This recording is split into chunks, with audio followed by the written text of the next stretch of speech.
사건 사고입니다. 선반에 쌓여 있는 이 물건들 국내 반입이 금지된 해외 의약품인데요. 이를 몰래 들여와 유통 판매한 업주들이 무더기로 적발됐습니다. 전남경찰청은 일반 전문 의약품을 해외에서 밀반입해 동남아 식품 마트에 공급 판매한 혐의로 수출입 회사 대표 52살 A씨와 동남아 마트 업주 64명을 불구속 송치했다고 밝혔습니다. A씨는 2023년 12월부터 태국에서 국내에 반입이 금지된 현지 감기약과 진통제 등 의약품을 국내로 밀반입해 유통한 혐의를 받고 있습니다.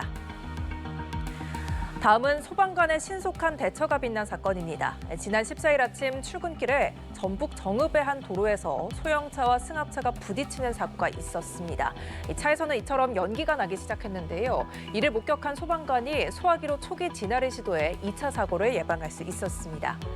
당시 승합차에는 9명이 타고 있었고요. 소형차에서는 연기가 나는 상황이었습니다. 이 사고를 목격한 정읍소방서 한호희 소방사는 화재 안전 조치와 함께 부상자 대피를 도왔고 다행히 추가 사고는 발생하지 않았습니다. 경찰은 운전 미숙으로 인해 사고가 발생한 것으로 추정하고 정확한 사고 경위를 조사하고 있습니다. 마지막 소식입니다. 이제 대선이 18일 앞으로 다가왔습니다. 어제부터는 제21대 대통령 선거 후보자들의 벽보가 이렇게 곳곳에 붙기 시작했는데요.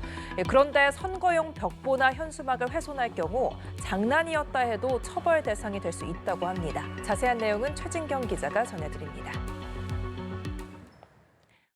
내달 3일 제21대 대통령 선거를 앞두고 후보자들의 얼굴이 인쇄된 벽보가 거리 곳곳에서 보이기 시작했습니다. 선거 벽보는 오는 17일까지 전국 8만여 곳에 붙여지는데 벽보를 훼손하면 처벌받을 수 있습니다. 현수막 등 다른 선거 관련 홍보물도 마찬가지입니다. 실제 서울 동대문구 이문동에선 더불어민주당 이재명 후보의 선거 현수막을 훼손한 남성이 체포됐습니다. 인천 중구 인천역 인근에서도 이 후보의 현수막이 국민의힘 유세 차량에 걸려 찢어져 경찰이 운전자를 조사하고 있고 역시 인천에서 불에 그을린 이준석 개혁신당 대선 후보의 선거 현수막이 발견돼 수사에 나섰습니다. 3년 전 제20대 대선 당시엔 850명이 현수막이나 벽보 훼손 혐의로 수사를 받았는데 전체 선거사범 3명 중 1명 수준이었습니다. 정당한 이유 없이 선전시설을 훼손하거나 철거하면 처벌도 불가피한데요. 공직선거법에 따라 2년 이하 징역이나 400만 원 이하 벌금형에 처할 수 있습니다.